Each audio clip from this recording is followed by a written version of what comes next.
najja nakugamba nti alese essanya ono omulalu wenga muzika ono gwe yalese. I declare war to Museveni. Nangirira olutalo ku Museveni ne mutabani we. Okulamula abavubuka abetololera ku Kyagulanyi. Kalina kidako. Ndi musajja munnanuupu era njagala kufiirira nsi yange. Njagala okusooka okwebaza His Excellency the President Yoweri Kaguta Museveni. Okimanyi mujja kukuba amasasi naye ekijja kijje. Nsazeewo nga ndaba nti mutuufu singa ngeri gye ngenda kusisinkana Allah. Okulaba nga ntambuza obulimba. Abantu balabanga nabalyamu olukwe. Mpulira nga sirina ngeri gye mpangaala. Ayaya abasiyazi abatalina kidako. Baavayo ne banjogeza ebintu by'ebisiyaga ku Kyagulanyi. Ebintu ebyo mbisagamu. Kyagulanyi mukyala w'amanyiddwa. Wabula gavumenti evaayo n'ekwata ebisiyaga n'ebiteeka ku Kyagulanyi n'ekigendererwa ekyokwagala omwonoona. Sipiika Anita Among omukazi oyo bayinza okuba akozesa ne bakazi banne talina waatuuka n'atayogera ku bisiyaga ng'abizza ku Kyagulanyi. Gw'atali musezi olaba otya omusezi? Buli waatuuka awuza bisiyaga bitegera kukkiriza ba bisiyaga. Sipiika wa Palamenti Anita Among ne Yerusa gye Yerusa ateeka okuba nga alabika akozesa bakazi banne. Gwalika kati ebisiyaga ebitamufa mu kamwa bavayo ne babikookera ku Kyagulanyi. So bansalawo bampaledinge njogere ebintu ebyo mbize ku Kyagulanyi. N'ekigere ekyokwagala omujjako abantu bamulabe bamubijjise. Balamu yennyini yatusuubiza buli kimu. Tuveeyo twogere Kyagulanyi amafuukuule. Kati yo Nyandwe ne banne projects bamuleetera muzitegedde bulungi nnyo. Ffe tetulina buzibu. Awo tujja kuvaawo tugende mpola mpola. Kati njala kukubira omulanga ogwa bannamawulire bonna TV ne radio stations mu Uganda mwenna. Bw'omanyi nti oli munnamawulire mu Uganda ng'okola ku TV okola ku radio. Munnamawulire Nabbanja gwe yalagidde basibe bamusibye mu bumenyi bw'amateeka. Eyayita Prime Minister Nabbanja Musafiri munnamawulire eyabuzza Nyando Esoferi ebibuuzo ebyo ne Museveni yadde amumanyi era yamugambye siggwe mwesigwa ng'amumanyi. Wabula Nabbanja olw'okuba nti babeera mu system ne babbasereza gavumenti, omwana olwakoze statement bamekinze sure at least bakolako adjustments mu ddwaliro ly'e Kayunga okutereezaako okuva ku muvubuka kye yayogedde. Kati Nabbanja bwe yagenze mukono yasanze ekizakito omuvubuka bye yayogedde bye biriyo. Kati adjustment ze baakozeemu oba okutereezaamu e Kayunga, Nabbanja n'alagira mbu bakwate omwana yawadde information enkyamu bamusibe. Wetwogerera essaawa zino bambi omuvubuka bamututte mu kkomera oba luzira oba kitalya okumusiba olw'okuba yalimba eggwanga n'okuwaayiriza amalwaliro ga gavumenti. Musafiri Nabbanja buno bakajjala bukuweereza. Omubisi taba mussi. Omubisi taba mussi. Ffenna tukimanyi nti amalwaliro ga Uganda gonna mafu. Wakonfamize nti eddwaliro ly'e Mukono ebisinga byonna bifu. Kati kiki ekyabadde kikusibisa omwana nti bamukwata? Ate abala temukimanyi oyo mwazannyira comedy Nabbanja mubbi. Nabbanja azannya deception ng'omusiru. Nabbanja mubbi. Waliwo mwenna abalabi ba firimu, waliwo omusajja mu firimu bagitanga usual suspect eya Kaiza Soze. Abalaba firimu manyize firimu nzaba papasire nabagamba engeri gye nali mu art ndaba firimu ezo nzaba ng'emizanyo n'ebintu byenjigamu. Kati Nabbanja is a pretendant, she's a comedian. Nabbanja yasinga obubbi mu gavumenti ya Museveni currently. She's the most corrupt government official currently. Nabbanja mubbi. Gende wabo yonna ebunyolere bali mu kukaaba Nabbanja okubba amataka n'okutwala ebintu by'abantu. Yaniviringa ne woteri recently mwajja Museveni ng'agenza ogiggulawo. Nabbanja mubbi. Omwefuula mu buzolo. Nabbanja mubbi. Mubbi. Mwe public mulabanga comedian kumbe mubbi. Mwenna abaagala okumanya omuntu waliwo firimu bagambye firimu bagiyita usual suspect ya Kaiza Soze.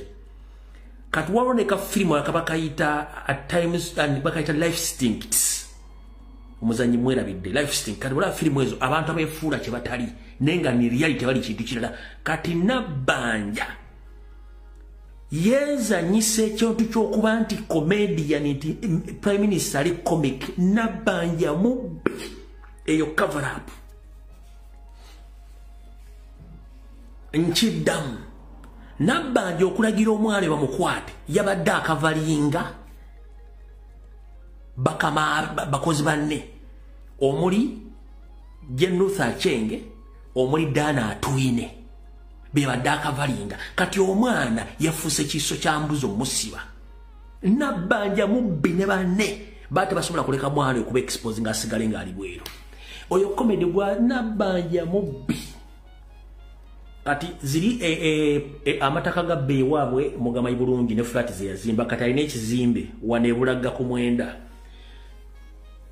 Bade bamenya ebizimbe byonna biri mu reserve law ebiri mu road reserve. Bwe batuse ku kya Nabbanja bagamba tesobola kimenyawo. Ne bantu ne bagata tujja kumenya ebizimbe bifika tumenya kya Nabbanja kikino wano. Ekyo kizimbe kya Nabbanja kiri bulaga ekyo nanga bw'okiraba.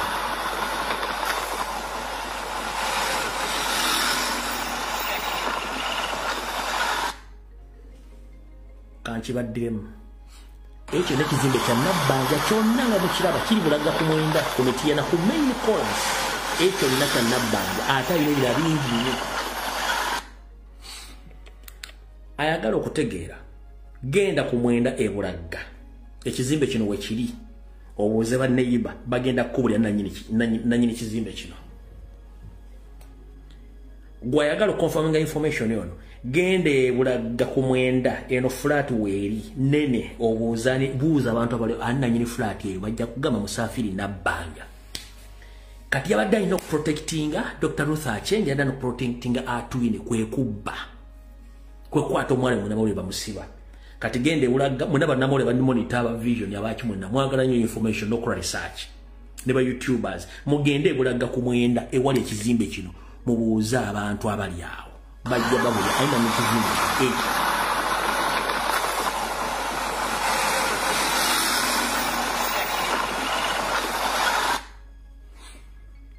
Mujja tegeera nti oyo azanya comedy ne is a threat she's a serious threat to Uganda economy.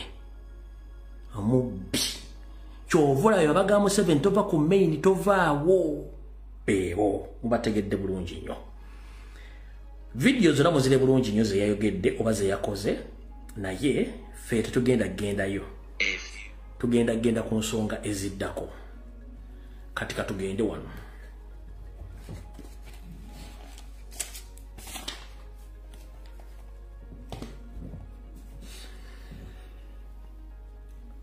Fenna abagala enkyukakyuka mumpulirize bulungi nnyo. Bw'oba ng'oyagala enkyukakyuka ng'oli mu magye ga UPDF oli mu police. Yes, Nyando Esoferi sikyali kyantiisa mu Uganda. He is no longer a threat to Ugandans. The threat is General Salim Sale Akanda now. And I'm officially announcing Salim Sale is the one controlling the country politically, economically. Salim Sale is the one who appoints all government officials in all government institutions. As you speak right now, is the one who even appoints the ambassadors and their deputies. So I'm here to inform all Ugandans. Yes, Museveni is no longer a threat, but Salim Sale is a threat to Uganda because, first and foremost, himself is not a Ugandan. His origin is a Somali. That's why he's dealing with more Somalis, Eritreans, Ethiopians than Ugandans.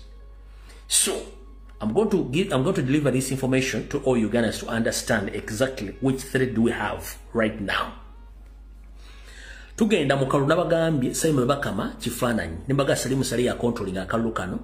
Nembagamba Muhoozi, nembagamba Aldrin Karugire, nembagamba ne Kiruwa Kiwanuka. Amapesa gali aga giga controlling. Naye ng'omuntu omukulu ow'ekintu kino ye Salim Sale. Katuwuliriza bulungi nnyo.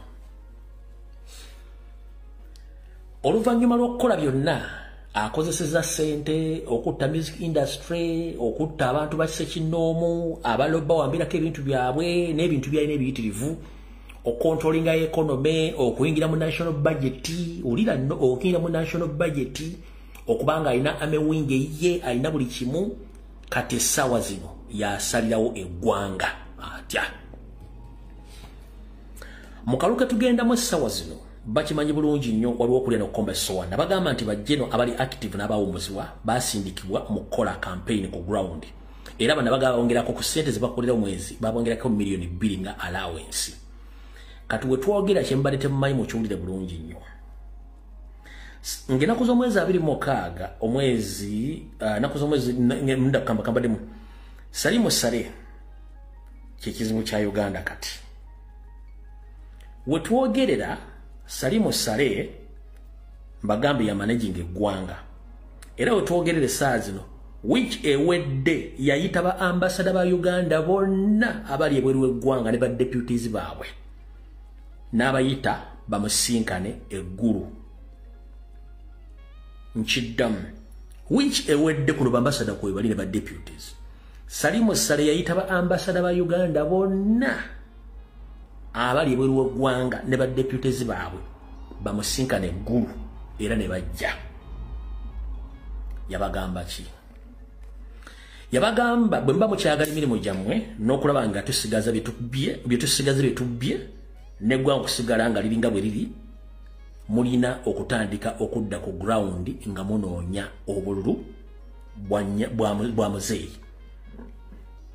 otherwise atagenda kikola ombuulira omulimu bw'oguvukoze eki oba oguvuddeko naawa ebiragiro ba ambassador bonna okampainingira Nyando Yoseferi okwetoola eggwanga lyonna era buli omu ambassador yamuwadde milioni 2 ngeza transport refund eyamulese okuva eggulu okuddayo kati kyali wange bwolaba ambassador bemumanyi nga bali mu Kampala bali mbyale bali mu kuyiga mumanye nti Salimu Sale yawadde instructions okampainingira Nyando Yoseferi mu ngeri yonna esoboka ekyo mukitegedde bulungi nnyo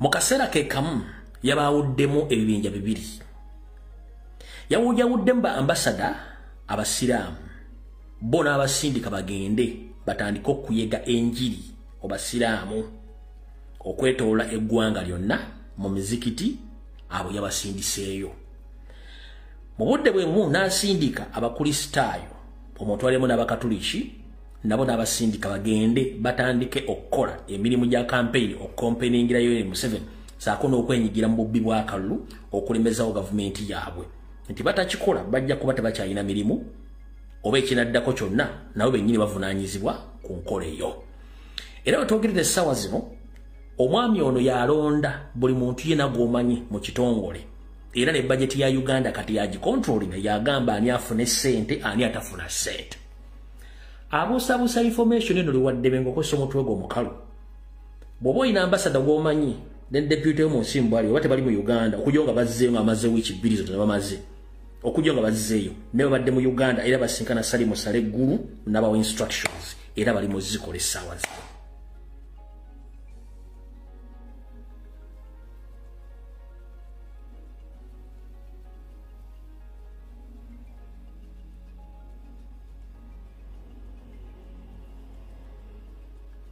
era buli omba muwadde security emukuuma n'emutambulirako mu ngeri y'okuba nti baagala kubba n'okukyankalanya obululu mu ggwanga era nnyongera mu maaso baga nti General Salimu Sale akandanako kisawo vuga yalonda abakungu ba gavumenti byonna gw'aba yagadde okuteekawo era gw'atayagadde tabeerawo gw'awuliramu enkenyera gw'ajjawo era waddembe omugoba n'amugoba mu gavumenti kati kyekigenda mu maaso yensonga lwaki mbagambe nti we should be very careful at this particular moment.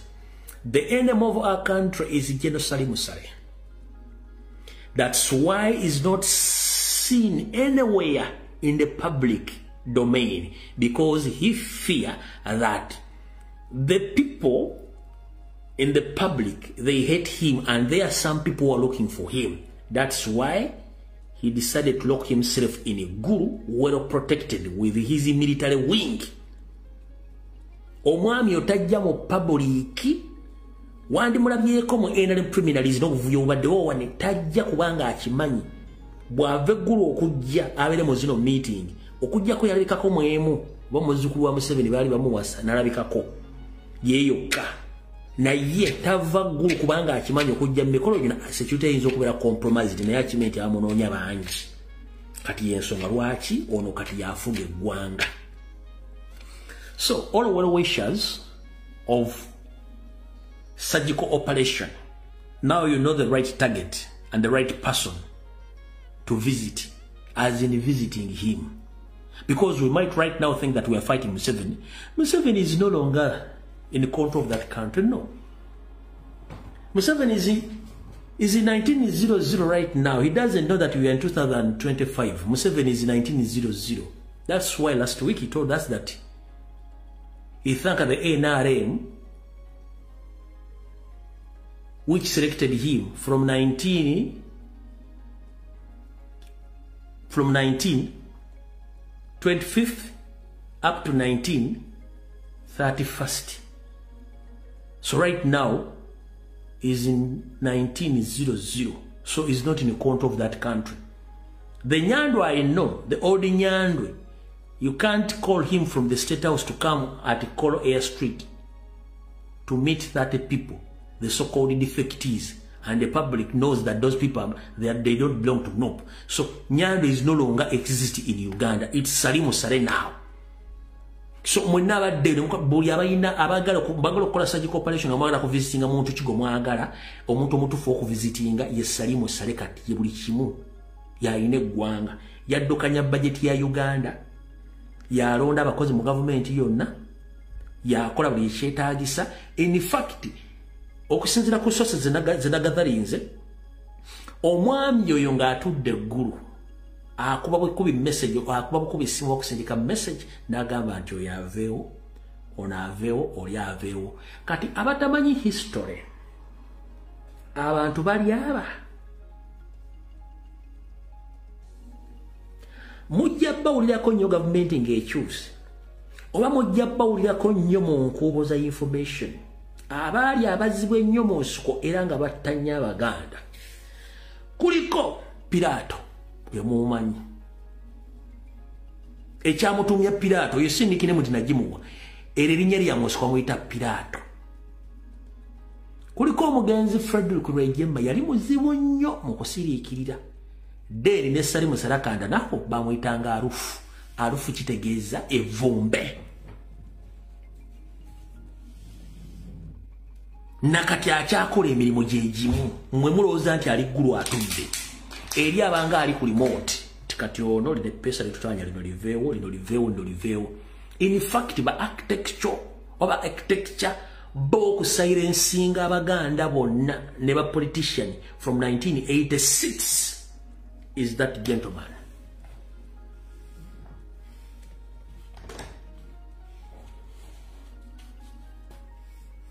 That's why the Baba must bamuterako sanction immediately. Bulijjo mwebuuza lwaki kyali tatambula bamuterako sanction immediately nga yakava mu nsiko kubanga whatever they did was more than what you think. Kyekimutuumisa alufu. Oli bamuyita Pilato. Mwalabanga nnyo firimu za Yesu. Pilato temwategera ebintu bye byakola kati bamuyitanga Pilato. Era bali mu system eri yakandooya n'akawuni. Abasinga obungi temwalabaga akandooya temukamanyi. Kankabanyumizeemu eddakiika emu. Akandooya bakwatanga omuntu mukazi wa musajja ne bakwata emikono gino ebiri nga bwogirawo ne bagikwata ne bagisika bwe bati ne bakusiba emiguwa kino ekifuba ne kyereega ne bagikwata bakusiba emiguwa kino ekifuba ne bagikwata bagikutte ne bagisiba nobanga ekifuba kyereeze ne balyoka baka kumbi mmoto bakapwa. Kati jjukira bakuleeza emikono gino gyonna emisuwa giba gyereeze nga n'omutima gwereeze. Kati bakuba wano papa oba bakubye wano automatically olina okukolaki olina okufa. Oba tebakubye kakumbi bakwatanga ne bakusiba akandooya ne bateekawo epiira ne bakukumako omuliro ng'oli mu kandooya mu bipiira ebyo. Kino ekyebipiira am the witness nga bakawaba mu 86 bayo ky'abantu bangi nga ndaba nga ndi muvubuka muto okuva ku lubiri lw'Emmengo ku nguudo zino kyokola nti abantu abasinga obungi oluguudo lw'omundeeba jangu ku Ring Road akayanja ka Kabaka yingira luguudo lwa Mayiro ya Kabaka jangu ku luguudo lwingira Eagles Nest genda ku luguudo lw'okolwa Basumali lwa Nabagereka Primary School ezenguudo saako na oluka mu Kisenyeri mu Kalitunsi n'oluka Ekatweri ezenguudo battirawo omwana Omuganda yenna yera surviving olutalo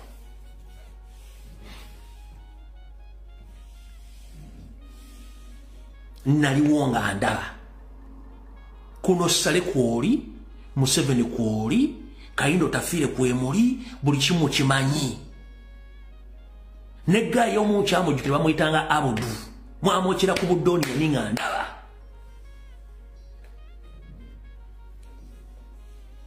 Budoni alikatwala police waliwo petrol station ya Basumali wabula wava ku Budoni waliwo wakili meters nga 2 waliwo amaka agaba bamuyitanga Omumbejja womwakumirako Abudu omundo n'ateta nati kutuuka ng'emberenge ebikole mwakola Abaganda and people have information and they are still there. Mumuyinza okuza bitu bye twogera propaganda nze Abaganda yogera propazungu no si propaganda.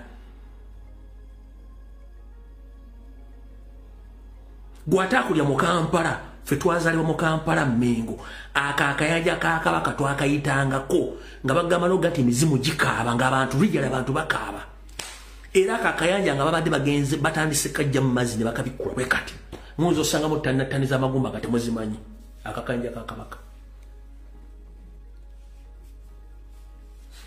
Nkubulira ekifo ekirala ekkooti y'Emmengo mugimanyi ku Mwanga va ku Nfudu va ku Bulange Mmengo odde ku Nfudu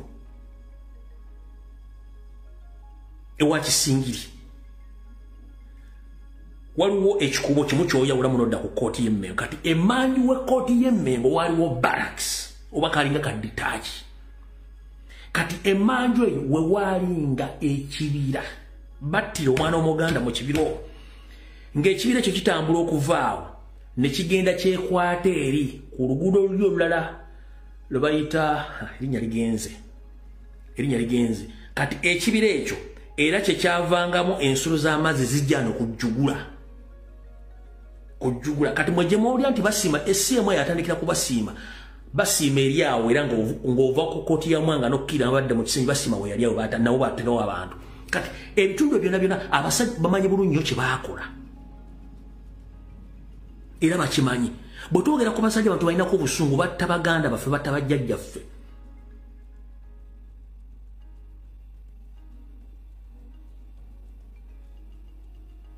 kuyinza okuza tuli mu kusiika binywa kujja tukooye obutemu bw'abana abasajja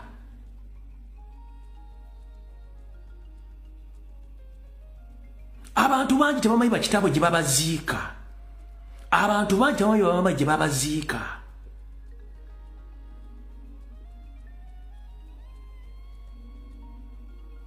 aga amataka g'omukato kolido bonna ge baliko gonna gaali g'abasajja Baganda where are they? They are nowhere to be seen. Nakoze video ku Lwokusatu mu pati gye nasembezebwa nga basomera ebbaluwa byenjogera gende bukwasaganye n'ebbaluwa gye nabasomedde ojja kutegeera nti ebigambo tubaga bituufu.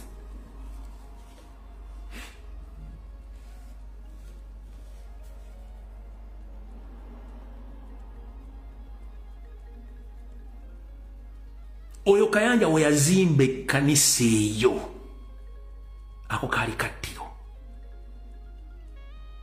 Lawrence Mukibi yazimba St. Lawrence Mukibi kaali kattiro.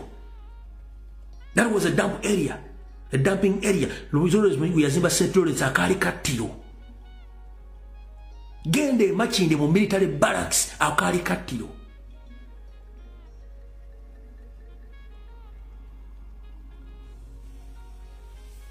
So batuba twogera tulina information gye twagala kwogera ng'ejja kukwasa abantu ennaku. Mwabawoza Museveni oye simanyi abawoza Fande Gundi afande abasajja batta abantu baffe.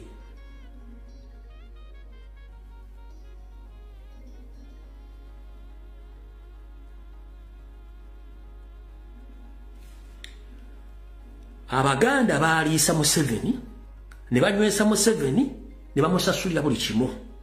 Olwava mu nsiko yalina lisiti yaabwe bonna nkiddamu.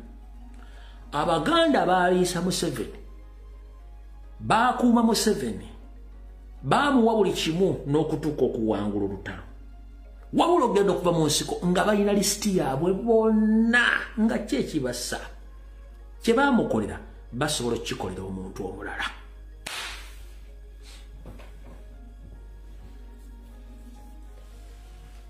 Kye baakola basobola okukikolera omuntu omulala. Kyekyabassa bonna ne bakyabatta kati batta bamanyi nti kyekyo kibakola. Gwe tuna buli Muganda yenna abadde alina ssente afa nga tategerekese enfaaye. Business bazidestroying, family bazidestroying. They don't care about you. Kuba temwagala abagambe ebigambo bino biwulire. Museveni ogamba nti we Banyarwanda we are many in Buganda. It was a mission to cleanse out Baganda. Kyovola abantu abayita Baganda amanya balina lombaya. Omuganda alina kaweewumbeko. Omuganda tatwala budde bwakutta muntu. Wabula abantu abalina omutima okutta. Mwebuzano, lwaki tasobola kuwaayo peaceful transition olw'ensonga akimanyi nti vevu buli omu ajja kuvaayo. Abantu balina information basirise busirisi.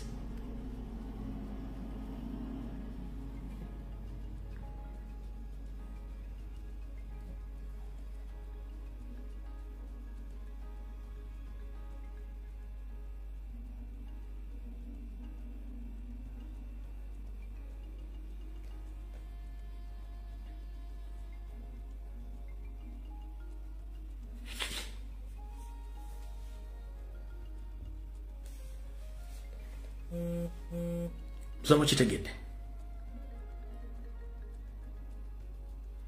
Kati kanchikunyumira bulungi okitegeera.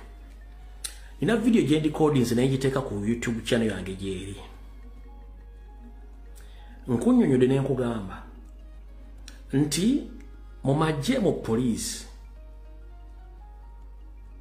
bayingizamu abantu baabwe. Naye abantu baabwe abo bali half-baked. Bwe babeera half-baked ne bafuna opportunity ba senior bali mu police ne baba training. Ne magye kiri magye ne mu police ne mu prison ne baba training. Kati omwana go trainings nga junior najja after 6 months nga akutte byakutte n'afuuka senior wo mukamaawo nenga talina kyamanyi okulya bulungi nnyo nga yawana ebiragiro. Kati mu kuwa ebiragiro okuba nti bakozesa cow mentality yensonga lwaki mukyala mu police mulimu abatemu ng'ombuuza ekikolwa kyakola lwaki akikola. Those are the people. One, bagatta hate and professional ne stupidness oba ignorance. Bagatta ebintu bina at once. One, babagamba babayingiza we are protecting our gains. Museveni yagadde kibatira ku poster mu kitegeere but it has been there inside moving. Abali mu magye bakimanyi, abali mu police bakimanyi, and these people have been there. They were told we must keep this government in power. When we lose power, we are going to lose each and everything. Bibakola. Kanjira kuzanyira ka video kano kakase.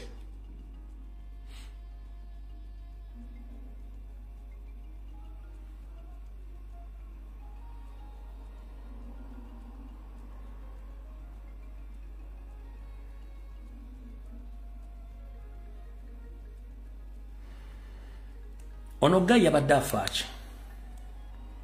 Ono. Oh, yabadde afaachi. Oh, yabadde afaachi. Yabadde afaachi.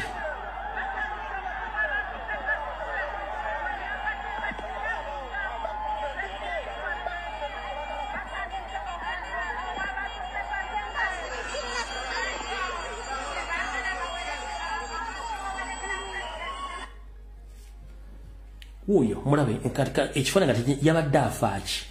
Kamuzanyo labe. Yabadde afaachi. Akutte pepper spray afuidde abaana nga talina kyafa.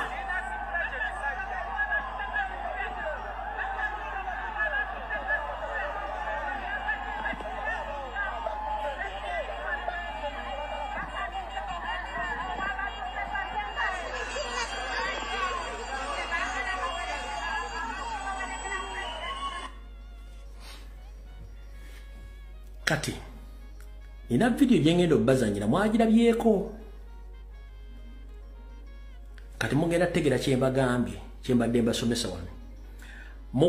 Museveni ngamaze omulayiza balesa abantu bamusanyukire kuba bakoleshi bamuyoze wabula oluzungu lwafuukidde basere county educated kawe ekizibu bembagaye bali bajja bali half baked baleta abantu babo nga bale mu bwongo n'abaleta mu system nga yakulya department ulirize ebintu bino saagala oseke njagala onyiige bunyiiza abantu bali mu office ngulirize ebintu kama omukazi ngijogera jayogede nga awana mukama we Museveni naye ebirimu byonna bisesa ne saagala oseke njagala onyiige ulira.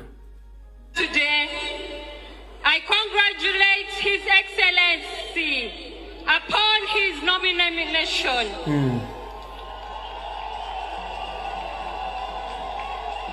Your Excellency, I'm extremely honored to be nominating you today. Your Excellency, this nomination today is not just a testament. The microphone is disorganizing. Okay.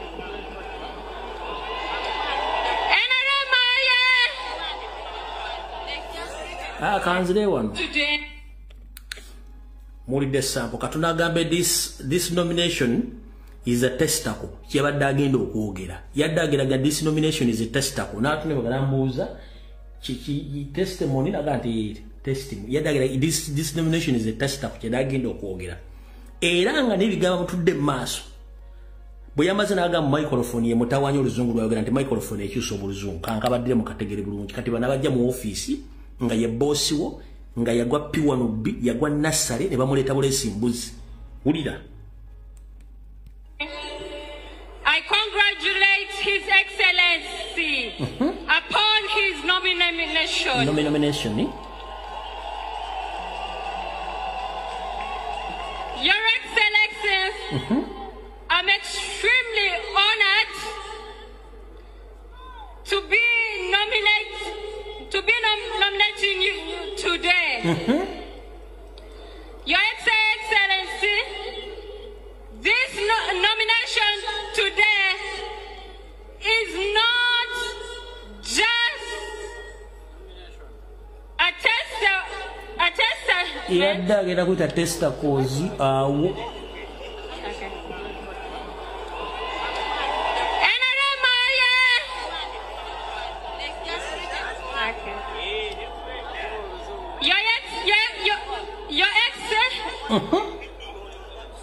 Your Excellency and microphone.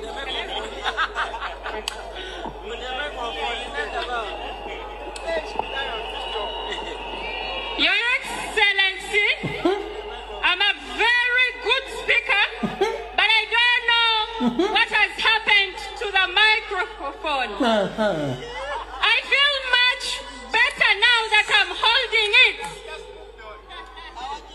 On behalf of today, I congratulate you, Your Excellency, upon your nomination. Your Excellency, this nomination is a reaffirmation that the covenant between you and our people of Uganda still stands. And as the young people of Uganda today, it is our responsibility to contain and consolidate the gains and the achievements of our president. We are willing to take that on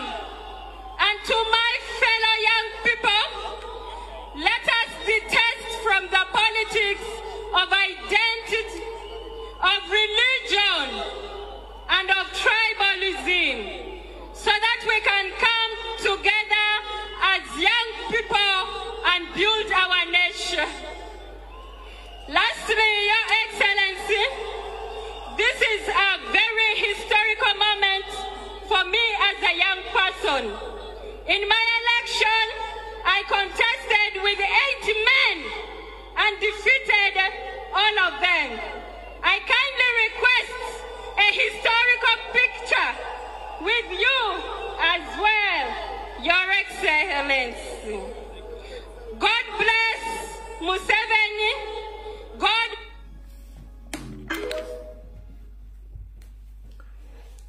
I didn't never more offices of government if you sell a cow and educate a cow.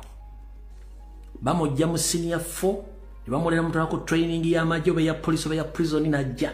Na sanga o senior na musomesa